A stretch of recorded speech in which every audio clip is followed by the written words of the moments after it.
morning to all. In the last class, we were discussing about discharge of contract.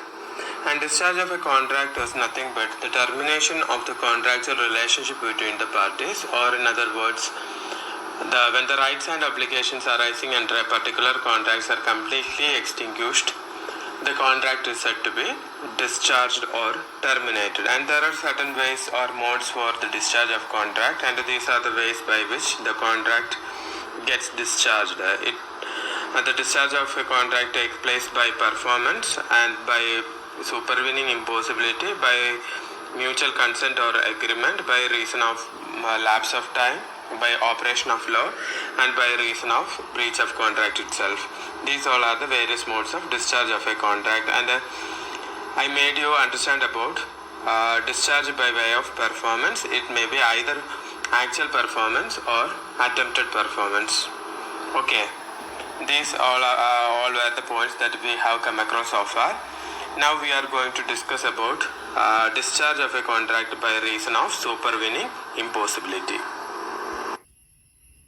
An agreement to do an impossible act in itself is void, and when the impossibility arises after the formation of the agreement is called supervening impossibility. In such cases, the contract becomes impossible provided such impossibility is caused by factors beyond the control and capacity of the parties to the contract. That is, supervening impossibility means a subsequent impossibility, or the impossibility arises after the formation of the contract. It means the act was, or the agreement was possible to perform at the time of very inception or at the time of very formation of the contract, but the agreement or the act involved in the agreement has turned out to be impossible due to some factors which are beyond the control of the contracting parties. That is what is supervening impossibility.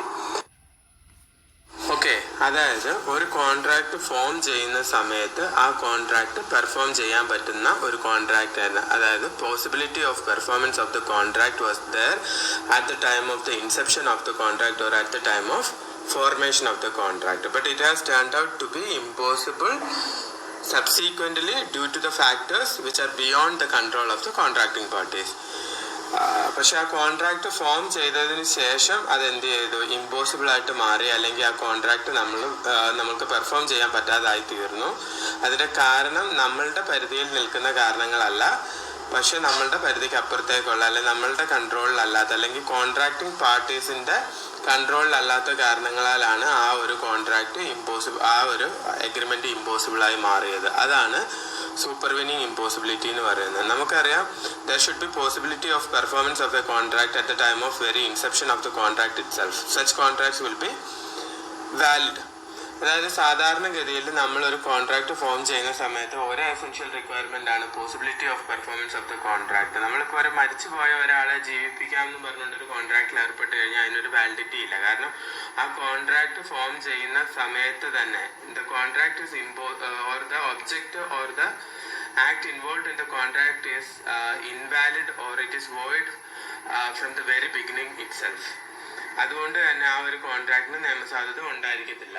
പക്ഷെങ്കിൽ ഒരു contract form ചെയ്യുന്ന സമയത്ത് ആ contract എന്താണ്, പെർഫോമബിൾ ആണ്. അതല്ലെങ്കിൽ എന്താണ്, there is possibility of performance of the contract, but later on it becomes impossible. അതാണ് സൂപ്പർവെനിങ് ഓർ സബ്സീക്വന്റ് ഇമ്പോസിബിലിറ്റി എന്ന് പറയുന്നത്. ഫോം ചെയ്യുന്ന സമയത്ത് പെർഫോം ചെയ്യാൻ പറ്റുമായിരുന്നു, പക്ഷെങ്കിൽ ആ കോൺട്രാക്റ്റിലോട്ട് ഏർപ്പെട്ടതിന് ശേഷം ആ ആക്ട് ഇമ്പോസിബിൾ ആയിട്ട് മാറുന്നു. പക്ഷെ ആ ഇമ്പോസിബിൾ ആയിട്ട് മാറുന്നത് കോൺട്രാക്റ്റിൽ ഇൻവോൾവ് ആയിട്ടുള്ള പാർട്ടീസിന്റെ പ്രവൃത്തി കൊണ്ടല്ല, അവരുടെ കൺട്രോളിൽ നിൽക്കാത്ത കാരണങ്ങളാലാണ്. Okay, the act becomes impossible due to the operation of some factors which are beyond the control of the parties or which are out of the control of the contracting parties. That is what is supervening impossibility. Okay, see the cases which are beyond the control of the contracting parties or the cases where the doctrine of supervening impossibility is applied. First one, destruction of the subject matter. That means when the subject matter of a contract is destroyed without the involvement or without the fault of the parties to the contract gets discharged.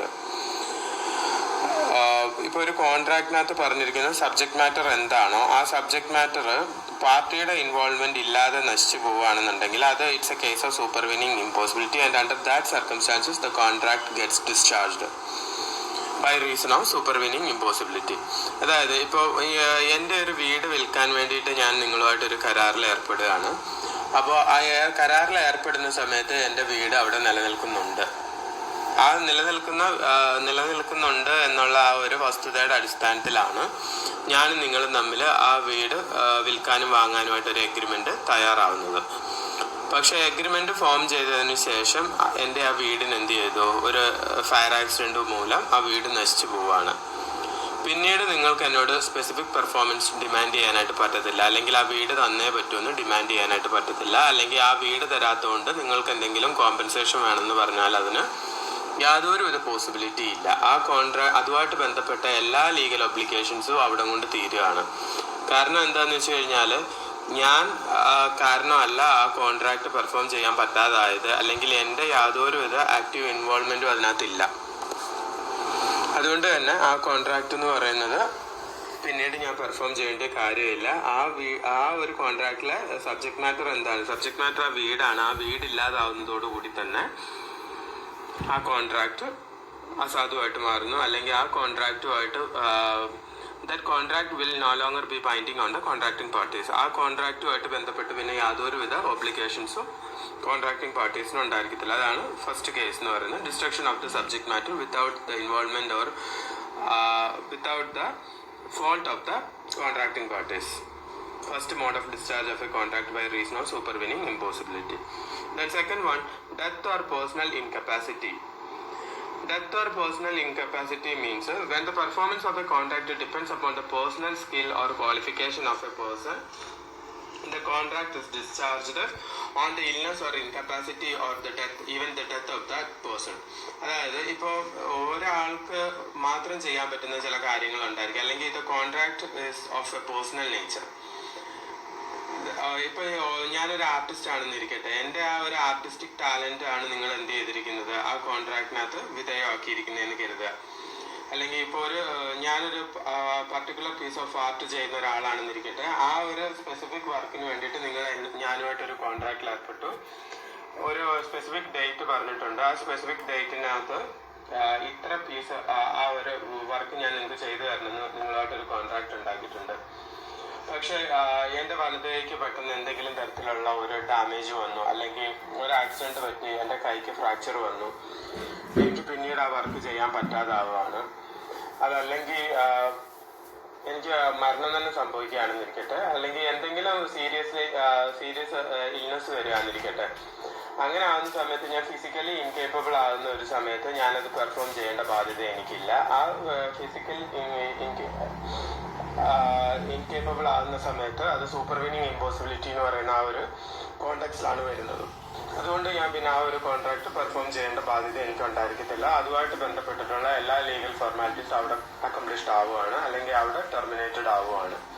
Okay, അതായത് ഈ contract, ഈ ഒരു case എന്ന് പറയുന്നത് only if the contract is of a personal nature. Otherwise, if the contract is of an impersonal nature, it won't work out here. അതായത് ഇപ്പം അതല്ല, ഇപ്പൊ ആര് ചെയ്താലും ഈക്വൽ റിസൾട്ട് കിട്ടുന്ന ഒരു കോൺട്രാക്ട് ആണെന്നുണ്ടെങ്കിൽ എനിക്ക് എന്തെങ്കിലും സംഭവിച്ചതുകൊണ്ട്, അല്ലെങ്കിൽ പ്രോമിസർ ആരാണോ, പ്രോമിസർക്ക് എന്തെങ്കിലും പേഴ്സണൽ ഇൻകപ്പാസിറ്റി സംഭവിക്കുന്നത് കൊണ്ട് ആ കോൺട്രാക്റ്റിൽ ഒരു എൻഡ് വരണം എന്നുണ്ടെങ്കിൽ, ആ കോൺട്രാക്ട് അല്ലെങ്കിൽ ആ കോൺട്രാക്ട് ഡിസ്ചാർജ് ആവണമെന്നുണ്ടെങ്കിൽ ആ കോൺട്രാക്ട് ഒരു പേഴ്സണൽ നേച്ചറുള്ള കോൺട്രാക്ട് ആയിരിക്കണം. അല്ലെങ്കിൽ ആ കോൺട്രാക്റ്റില് പ്രോമിസറുടെ ക്വാളിഫിക്കേഷൻ അല്ലെങ്കിൽ പ്രോമിസറുടെ എന്തെങ്കിലും തരത്തിലുള്ള ടാലന്റ് ഇൻവോൾവ് ആയിരുന്നിരിക്കണം. അല്ലെങ്കിൽ അയാൾക്ക് മാത്രം ചെയ്യാൻ പറ്റുന്ന എന്തെങ്കിലും ഒരു കാര്യമായിരുന്നിരിക്കണം അയാൾ പ്രോമിസ് കൊടുത്തിരിക്കുന്നത്. നേരെ മറിച്ച് അയാൾക്ക് പകരം അയാളുടെ ഏജന്റിന് ചെയ്യാൻ പറ്റുന്ന ഒരു കേസാണ്, അല്ലെങ്കിൽ കോൺട്രാക്ടിനകത്ത് ഇയാളുടെ പേഴ്സണൽ കപ്പാസിറ്റി അല്ലെങ്കിൽ ഇയാളുടെ പേഴ്സണൽ ടാലൻസ് ഒന്നും ഇൻവോൾവ് അല്ല.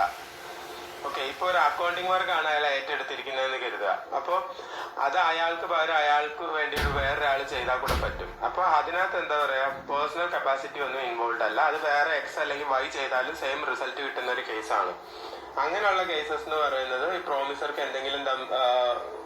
എന്തെങ്കിലും തരത്തിലുള്ള അംഗഭംഗം ഉണ്ടാകുകയാണെങ്കിലോ, അല്ലെങ്കിൽ പ്രോമിസർക്ക് മരണം സംഭവിക്കുകയാണെങ്കിൽ കൂടിയിട്ട് അത് എന്താവുന്നില്ല, പ്രോമിസർ റിലീസ്ഡ് ആവുന്നില്ല, അല്ലെങ്കിൽ ആ contract such contract does not come to an end on the happening of some incapacity or illness of the promiser.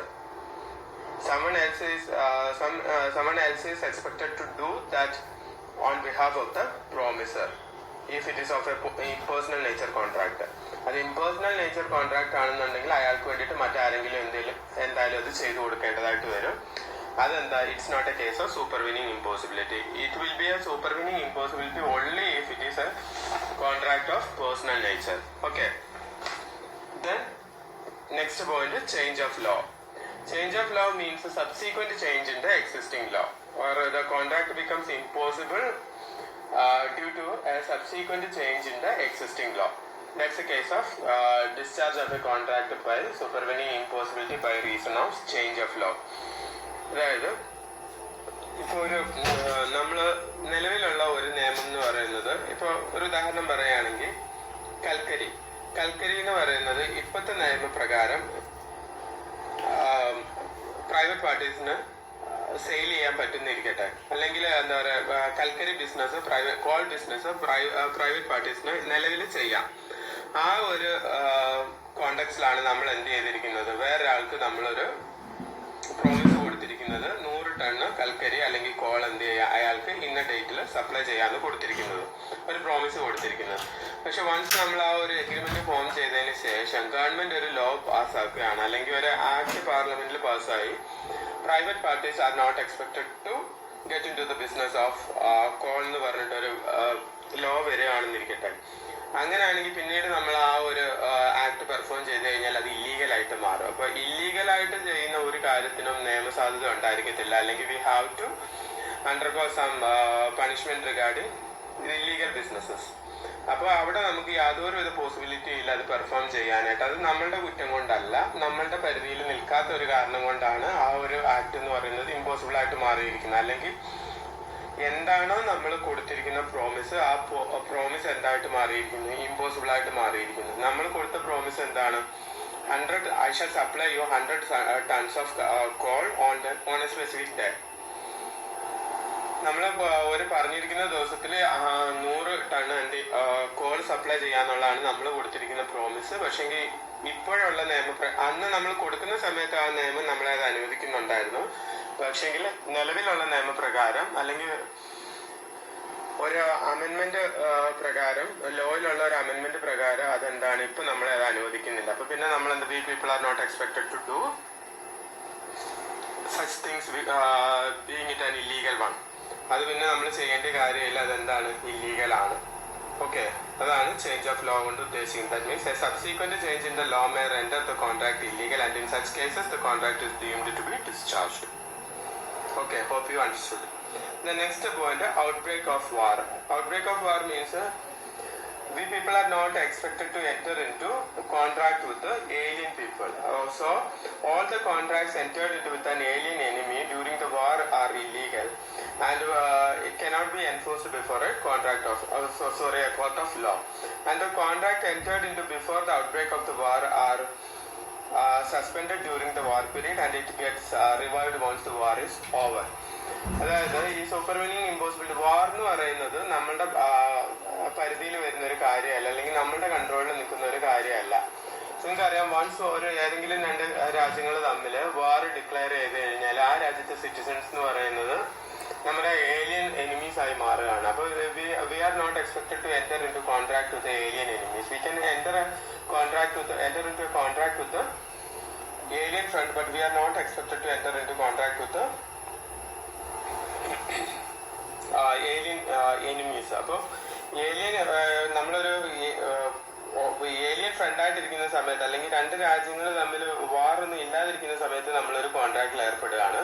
പക്ഷെ പെട്ടെന്ന് ആ ഒരു കോൺട്രാക്റ്റിൽ ഏർപ്പെട്ടതിന് ശേഷം എന്ത് ചെയ്യാണ്, ഒരു വാർ ഡിക്ലെയർ ചെയ്യപ്പെട്ടു. അപ്പൊ പിന്നെ ആ കോൺട്രാക്റ്റുമായിട്ട് നമുക്ക് മുന്നോട്ട് പോകാനായിട്ട് പറ്റത്തില്ല. അവിടെ എന്താണ്, the contract gets suspended by reason of supervening impossibility, since there is a war between the countries of the contracting parties. അവർ ആ 2 കോൺട്രാക്ടിങ് പാർട്ടീസിന്റെ 2 രാജ്യക്കാരുടെ ഇടയിൽ അവിടെ ഒരു വാർ ഉള്ളത് കൊണ്ട് തന്നെ ആ ഒരു കോൺട്രാക്ട് പിന്നെ പെർഫോം ചെയ്യാനായിട്ട് പറ്റത്തില്ല. വേണമെന്ന് കരുതിയാൽ കൂടെ അതെന്ത് ചെയ്യുവാണ്, ആ ഒരു കോൺട്രാക്ട് സസ്പെൻഡ് ചെയ്യപ്പെടും. That also happens due to some factors which are beyond the control of the contracting party. So it is also considered as supervening impossibility, or the contract shall be treated as discharged if the parties is desirous of so.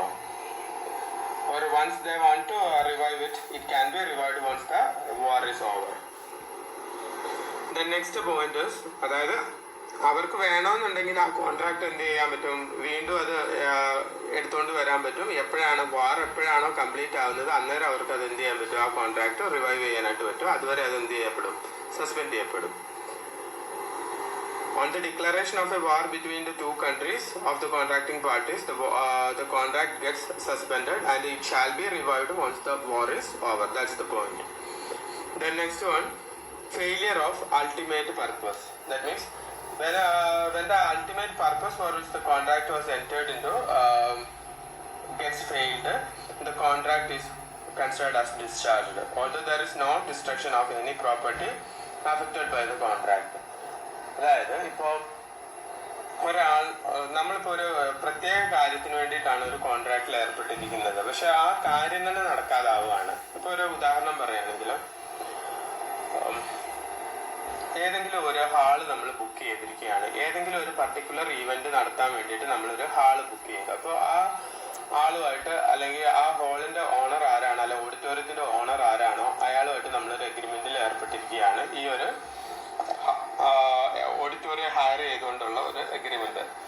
പക്ഷെ നമ്മൾ എന്താണോ conduct ചെയ്യാൻ പോകുന്ന event, ആ event പെട്ടെന്ന് നമുക്ക് cancel ചെയ്യേണ്ടതായിട്ട് വന്നു. ഇപ്പോൾ ഒരു ഉദാഹരണം പറയുകയാണെങ്കിൽ, ഇപ്പോഴത്തെ ഈ കോവിഡ് സിനാരിയോ, അതല്ലെങ്കിൽ എന്തെങ്കിലും വലിയ ഒരു കലാമിറ്റി ഉണ്ടാകുന്ന സമയത്ത് നമുക്ക് എന്ത് ചെയ്യേണ്ടി വന്നു, അത് പോസ്റ്റ്പോൺ ചെയ്യേണ്ടി വന്നു, അല്ലെങ്കിൽ ആ ഒരു ഈവന്റ് തന്നെ എന്താണ് നമ്മൾ ഉപേക്ഷിക്കേണ്ടതായിട്ട് വരികയാണ്.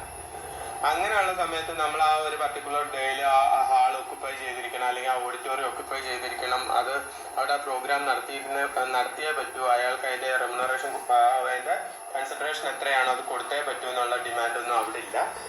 ആ ഒരു പർപ്പസ് തന്നെ ഫെയിലിയർ ആകുന്ന സമയത്ത് ആ കോൺട്രാക്ട് എന്താണ്, the contract also gets discharged automatically. അവിടെ പിന്നെ ആ ഒരു കോൺട്രാക്ടിന് യാതൊരുവിധ പ്രൊവിഷനും ഇല്ല. അവിടെ എന്താണ്, ആ കോൺട്രാക്ട് ഡിസ്ചാർജ് ആയിട്ട് മാറുകയാണ്. അവിടെ ആ ഒരു കോൺട്രാക്ട് എന്ന് പറയുന്നത് ഒരു പർട്ടിക്കുലർ ഈവന്റ് നടത്താൻ വേണ്ടിയിട്ടാണ് വാങ്ങിയിരിക്കുന്നത്. ആ ഈവന്റിന്റെ ടെർമിനേഷൻ എന്ന് പറയുന്നത് നമ്മളുടെ പരിധിയിൽ നിൽക്കുന്ന കാരണം കൊണ്ടല്ല. അതുകൊണ്ടാണ് ആ ഈവന്റ് എന്ത് ചെയ്യപ്പെട്ടത്, കണ്ടക്ട് ചെയ്യപ്പെടാതെ പോകുന്നത്. അതുകൊണ്ട് ആ ഒരു കോൺട്രാക്ട് നമ്മൾ പെർഫോം ചെയ്യേണ്ടി വരുന്നില്ല. അതും എന്താണ്, it's also a case of supervening impossibility. Okay, these all are the various cases that falls under the case of supervening impossibility. Okay, thank you.